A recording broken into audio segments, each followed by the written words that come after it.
안녕하세요. 친정아빠가 돌아가시고 나서 저희 집안은 그야말로 폭풍이 휘몰아치고 갔습니다. 우선 제가 알고 있던 세상이 모두 무너진 것 같아서 너무 충격이 컸어요.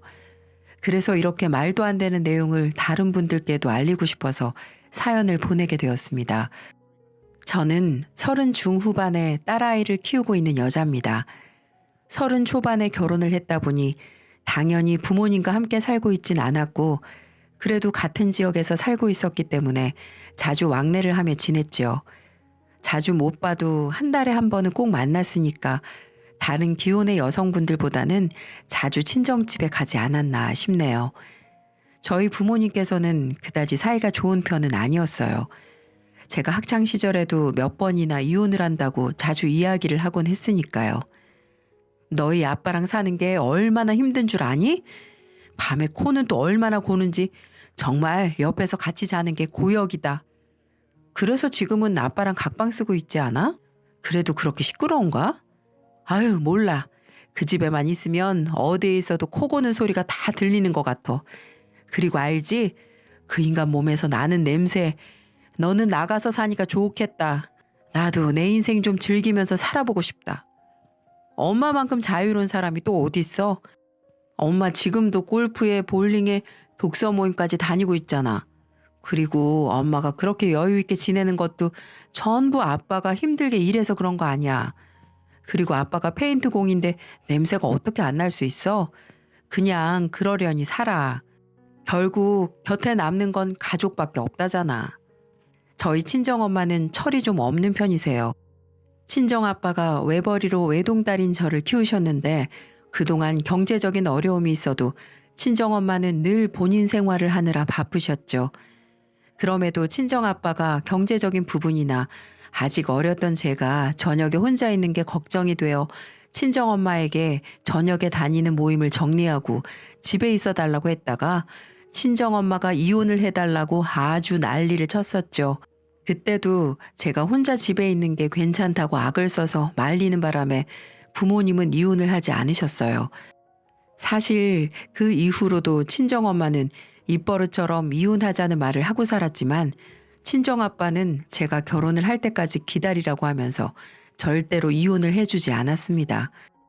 제가 결혼을 하고 난 이후부터는 친정집에 가더라도 싸우거나 극단적인 모습이 없어서 잘 지내고 있는 것처럼 보였어요. 하지만 얼마 지나지 않아 친정엄마에게 한 통의 전화가 왔고 그 모습이 저에게만 보여주는 평화로운 모습이었다는 걸 알게 되었죠. 나는 정말로 네 아빠랑 못 살겠다. 그러니까 제발 이혼 좀 해주라고 네가 말해. 내 말은 안 들어도 딸 말이라면 끔찍하게 생각하는 양반이잖니. 이만큼 같이 살았으면 서로 맞춰서 살 법도 한데 엄마는 왜 매번 그렇게 이혼하려고 난리야. 이번엔 또 무슨 일인데? 너희 아빠가 이제 나를 마치 바람난 여자 취급을 하는데 내가 어떻게 버티고 살겠어? 어제는 내 휴대폰을 뺏어서 훔쳐보려고 하질 않나? 내가 나가기만 하려고 하면 어딜 가냐고 꼬치꼬치 캐묻고, 그리고 그것뿐만이 아니야. 내가 쓰는 돈을 아까워하기 시작했다니까.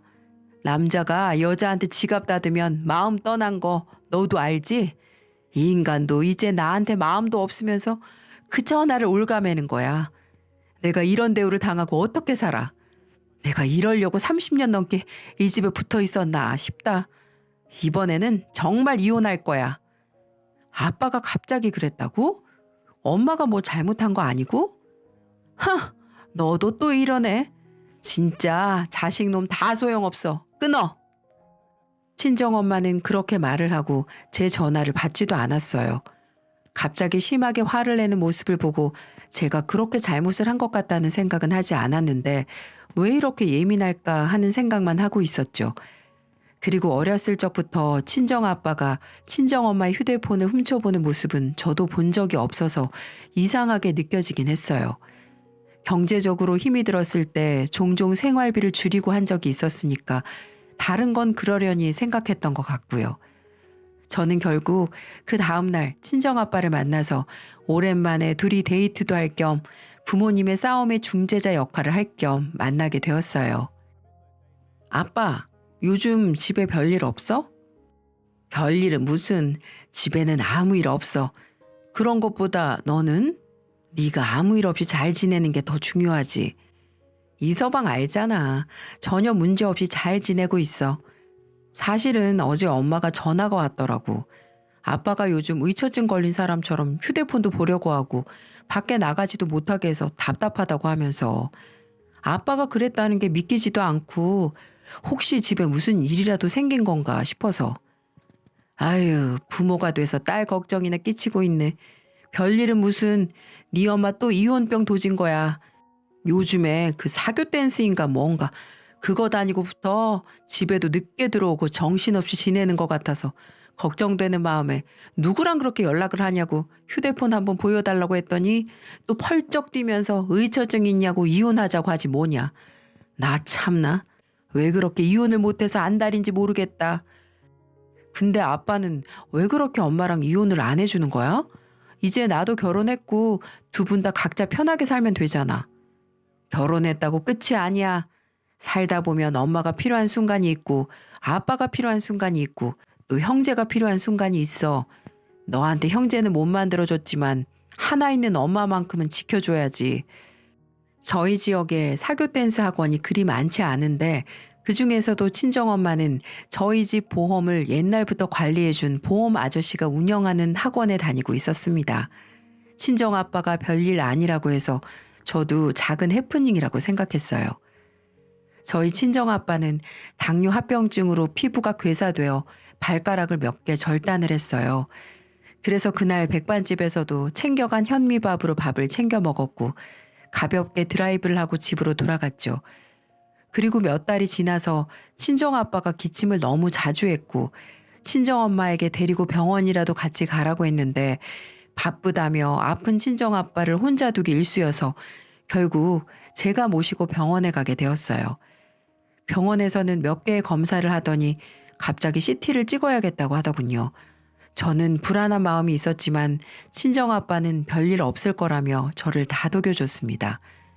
CT 결과를 보고 저희 친정아빠가 급성 폐암 4기라는 소식을 듣게 되었고 저는 그 자리에서 친정아빠를 안고 엉엉 울었습니다.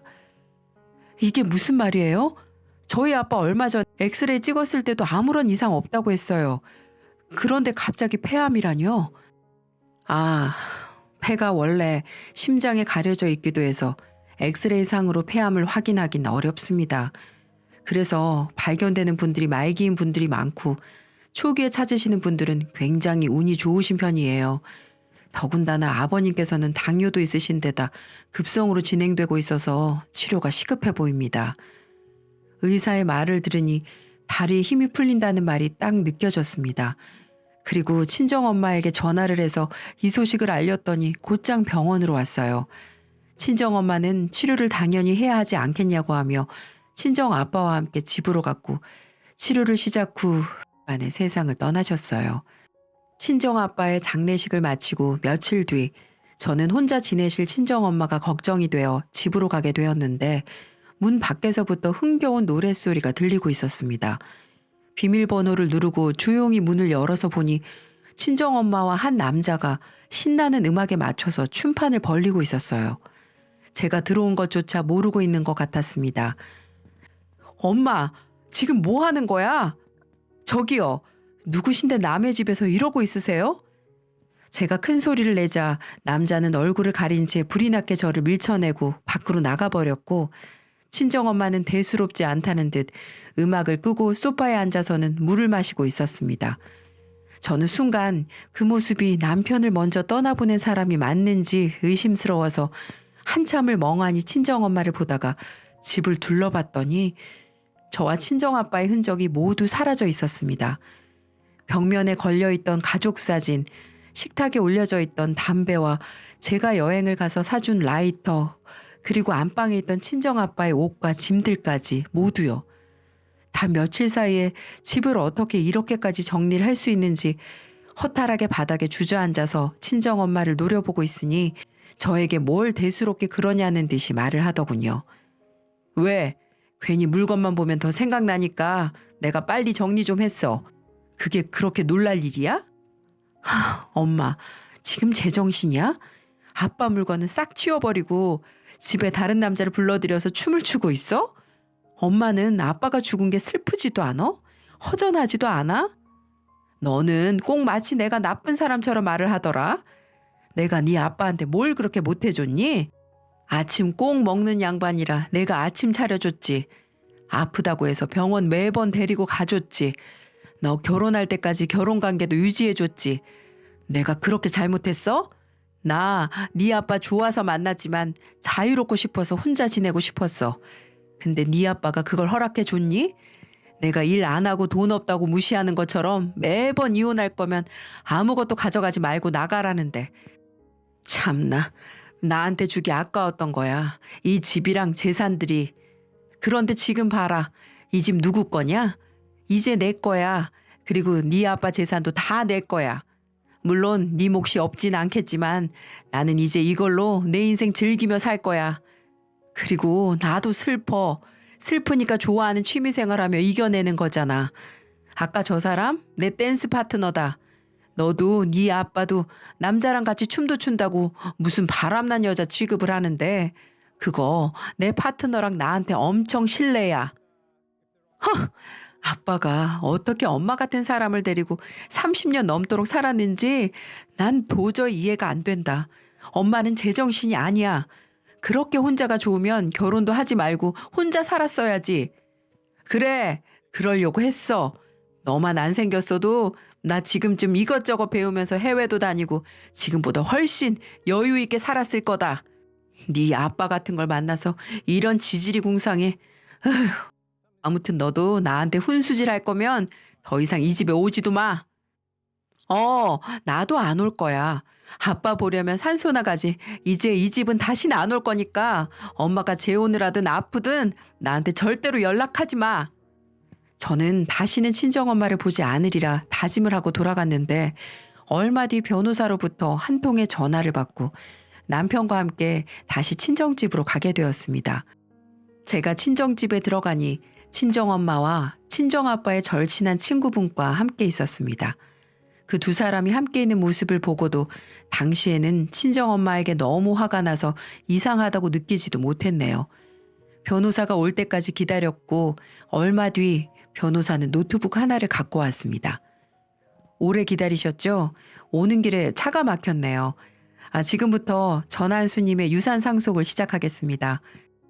변호사는 준비한 노트북에서 동영상을 재생시켰고 거기에는 조금은 수척한 모습의 친정아빠가 있었습니다. 아마 병원에 치료를 다니던 중이었던 건지 변호사 사무실 한편에서 찍은 것 같았어요. 친정아빠는 한참을 망설이다가 입을 열었습니다. 내가 혼자 변호사 사무실까지 달리느라 꼴이 영 말이 아니구나. 정연숙, 내가 아프지만 않았어도 너한테 먼저 이혼을 하려고 했는데 너 이거 어떻게 나한테 이럴 수 있는지 모르겠다. 아마 이 자리에는 뻔뻔하게 박병 너도 와 있겠지? 계속 이혼을 요구하던 정연숙, 너는 내 재산을 계속해서 탐을 냈고 나는 절대로 위자료를 주고 싶지 않아 내가 믿을 수 있는 친구라고 생각했던 내게 도움을 요청했었지. 너를 믿고 부탁한 건데 언젠가부터 너는 연락도 받지 않고 내 아내와 바람이 났지. 네가 힘들 때 내가 얼마나 도와줬는지 다 잊은 거지? 그리고 너 그거 아니? 아내가 만나고 있는 사람이 너뿐이 아니라는 거. 얼마 전에도 다른 남자를 데리고 와서 만나는 사람 생겼다고 이혼해 주라고 하더라. 내가 너는 그래도 그동안 친구라고 믿어왔지만 네가 내 아내 만나는 남자들 중 한 명이라고는 꿈에도 생각하지 못했어. 내가 죽어서도 니네들은 꼭 천벌받게 저주하며 지켜볼 테니까 그렇게 알아. 그리고 사랑하는 우리 딸, 아빠가 못난 모습만 보이고 가는 것 같아서 미안하다. 내가 줄 수 있는 모든 재산은 너에게 줄 거야. 그리고 이 영상이 모두 끝나면 변호사를 따라 내가 너에게 남긴 마지막 선물을 받아가길 바란다. 남들보다 더 잘해주진 못해도 남들만큼은 해주려고 아빠가 애 많이 썼다는 사실 꼭 알아줬으면 좋겠구나. 이서방한테도 부끄러운 모습을 많이 보이고 가는 것 같아 마음이 좋진 않다만 그래도 가족이니 이해해 주길 바라네. 같이 지낸 세월이 얼만데 가는 마당에 무슨 말을 더 하겠어. 그저 내 남은 모든 걸 내 딸한테 준다는 말을 꼭 전하고 싶어. 고마워, 우리 딸. 저는 친정아빠가 저에게 모든 재산을 남긴다는 말보다 더 소름 끼치는 말을 듣고 친정아빠의 절친한 친구였던 상간남을 바라보게 되었습니다. 저희 가족 모두 너무나 잘 아는 사람이고 몇 년 전 아내분과 사별하고 많이 힘들어 하셨을 때 저희 집에서도 자주 머물다 갔던 사람이 어떻게 이런 인간 이하의 짓을 할 수 있는지 저는 헛웃음도 안 나서 친정엄마 그 두 사람을 노려보고 있었고 그 뒤에 이어지는 영상을 보고 나서는 너무 화가 나서 소리를 지르며 난동을 부리기까지 했습니다. 그 영상은 저희 집 홈 CCTV 영상이었는데 녹음 기능도 있었기 때문에 거기에서 다들 무슨 말을 주고받았는지 알 수가 있었습니다. 거기에는 아빠 친구가 아닌 또 다른 남자를 데리고 와서는 보란 듯이 엄마와 어깨 동무를 하며 앞에 나타났어요. 그러면서 엄마는 아빠에게 좋게 좋게 하자면서 어차피 당신 곧 죽을 건데 이 집 명의만이라도 엄마 앞으로 돌려주라고 말을 하고 있더군요. 당신 봐봐. 당신이 하도 이혼 안 해주니까 내가 이렇게 만나는 남자 데리고 왔잖아. 이혼해주기 싫으면 이 집 명의라도 내 앞으로 해줘. 진짜 의사 말로는 3개월만 살다 죽는다더니 지금 벌써 몇 개월째야? 당신 언제 죽을지도 모르겠고 그렇게라도 해줘. 어차피 당신 죽으면 재산 다 내 거니까. 뭐? 당신이 사람이야? 당신은 남자 없으면 못 살아? 내가 지금껏 당신한테 어떻게 했는데. 그리고 나 몰래 병렬이랑 만나고 다녔으면서 금세도 남자가 바뀐 거야? 정말 해도 해도 너무한다. 내가 누굴 만나고 다니던 당신이 무슨 상관인데. 그러니까 진작 이혼해 주라고 사정사정할 때 해줬어야지. 그리고 당신한테 고마운 건 있다. 우리 딸 당신 친딸도 아닌데 잘 키워줘서. 딸이 자기가 친딸이 아니라고 하면 충격받겠지만 이제 지도 성인인데 어쩌겠어. 받아들여야지. 정말 당신은 인생 자체가 쓰레기다. 딸한테는 내가 따로 얘기할 거니까 건들지 마. 당신 머릿속엔 대체 뭐가 들어서 남편 앞에 두고 다른 남자 데리고 와서 내게 이렇게 모욕을 주는지 모르겠는데 두고 봐. 당신 뜻대로 되진 않을 거니까. 그 영상을 본 후 변호사는 제게 아빠가 남긴 또 다른 영상을 보여줬습니다. 그리고 이후 이어지는 친정아빠의 짧은 한마디를 듣고 저는 제 출생의 비밀까지 알게 되었네요. 딸, 아빠가 이 영상을 남겨야 할지 말지 고민을 정말 많이 했지만 이제 우리 딸도 어린 나이가 아니니까 이런 아빠를 이해해 줄 수 있을 거라고 믿어. 사실 너를 가진 채로 엄마가 아빠한테 왔고 아빠는 임신한 엄마와 결혼을 했어. 하지만 나는 우리 딸이 아빠 딸이 아니라는 생각을 정말 한 번도 해본 적이 없어. 너의 친아빠가 누구든 세상에 나온 너를 내가 처음 안았으니까.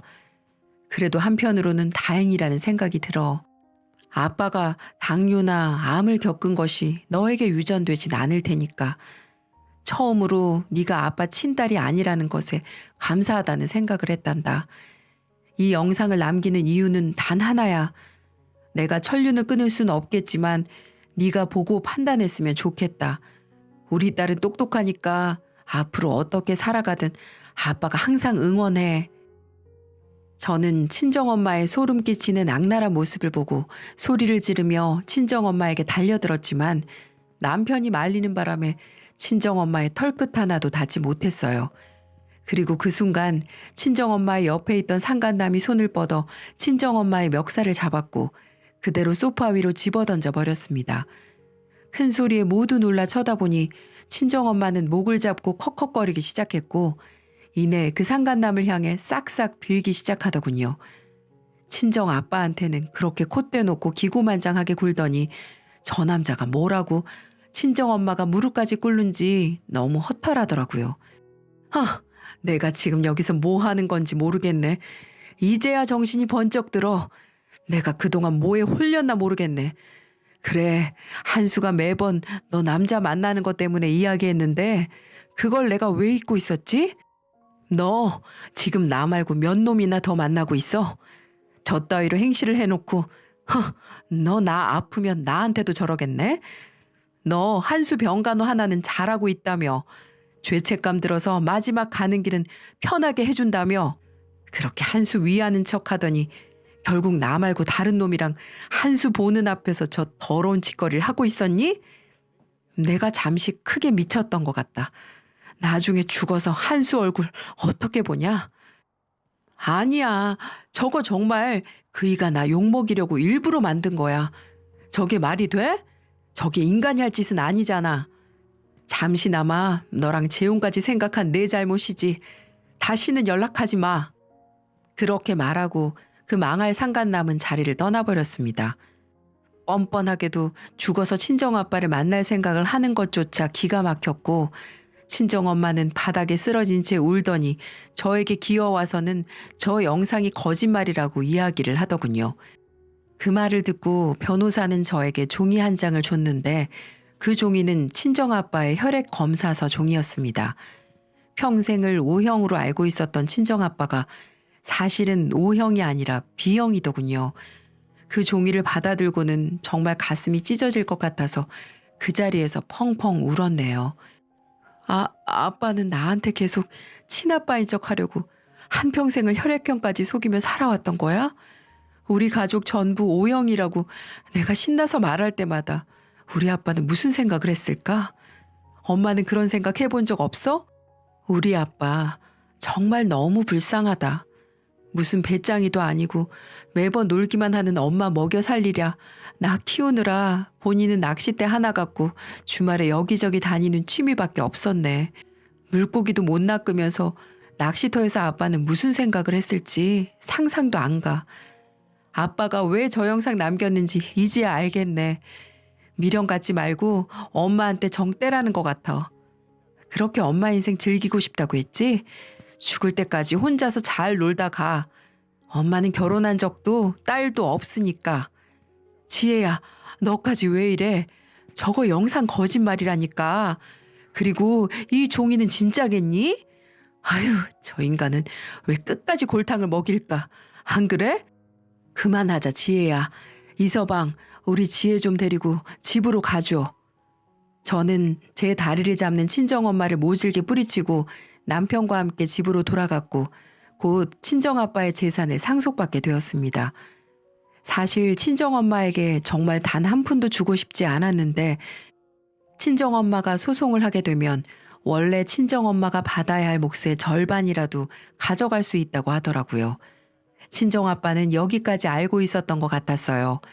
나중에 따로 변호사 사무실에 찾아가서 친정아빠가 제 앞으로 남긴 작은 녹음기 하나를 가져왔고 저는 그 녹음기의 녹음본 하나 때문에 상속받은 재산을 2배 넘게 불리게 되었습니다. 그 안에 있던 내용까지는 밝히기 어렵지만 투자를 했다는 정도는 여러분께 알려드릴게요. 아무튼 그 이후로 3년이 지났고 저는 딸아이 하나를 낳아서 키우면서 지내고 있었어요. 제가 오늘 이 사연을 쓰게 된 이유는 그 상간남이 저를 찾아왔기 때문이죠. 그 남자는 저에게 오더니 친정엄마가 받아간 재산의 반에 해당하는 금액을 저에게 주면서 사죄를 했어요. 친정아빠에게 받은 고마운 일들이 수도 없이 많은데 사탕 발린 말에 넘어가서 몹쓸 짓을 했다고 하면서요. 그리고 그 돈은 친정엄마가 그 상간남한테 재혼을 하자고 하면서 내밀었던 돈이라고 합니다. 그 돈을 받고 저에게 줘야겠다는 생각을 했는데 염치가 없어서 3년이나 걸렸다네요. 제가 멍하니 있던 사이 상간남은 돈만 남긴 채 사라져버렸고 저는 그 돈을 딸아이의 통장에 다 넣어두었습니다. 그 남자가 찾아가고 난 이후에 친정엄마는 어떻게 알았는지 저희 남편의 회사 앞에서 고래고래 소리를 지르면서 돈을 내놓으라고 난동을 부렸대요. 그런 일이 반복되고 결국 남편은 일을 그만뒀습니다. 솔직히 회사에서도 이런저런 말이 도는데 멀쩡하게 회사를 다닐 멘탈 강한 사람이 얼마나 될지 모르겠네요. 마지막 짐을 빼러 저와 함께 회사에 갔던 날도 친정엄마는 회사 앞에 있었습니다. 야, 너희 병렬 씨한테 돈 받았지? 그거 내 거야. 빨리 내놔. 나 그 돈 없으면 길에 나 앉아야 한다고. 아줌마 제정신이세요? 저희 아세요? 병열 씨가 누군지, 아줌마가 누군지도 모르겠으니까 이러지 마세요. 당신 때문에 지금 우리 남편은 퇴사하는 거니까. 지혜야, 너 왜 이래? 너 이런 애 아니었잖아. 아줌마는 그럼 원래 그런 사람이었어요? 앞으로 보지 말고 나중에 장례식에도 부르지 마세요. 저는 갑니다. 제가 그렇게 말하고 돌아서니 친정엄마는 바닥에 주저앉아서 욕을 하며 소리를 지르고 난리였어요. 본인 손으로 돈 한 번 벌어본 적 없는 친정엄마가 어떻게 살지는 모르겠지만 구멍난 티셔츠에 냄새나는 옷만 봐도 어떻게 살지는 뻔한 것 같습니다. 그새 사기도 많이 당한 것 같던데 제발 앞으로 볼 일이 없었으면 좋겠어요. 그리고 이 글을 마지막으로 저는 개명을 하고 새로운 인생을 살 예정입니다.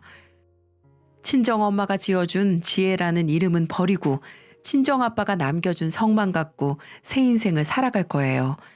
친정아빠가 제 친아빠가 아니라는 사실과 친정엄마가 수차례 외도를 했다는 사실 때문에 정말 힘든 시간을 보냈지만 지금은 딸아이도 있으니 저희 가족의 행복만을 위해 살고 있습니다.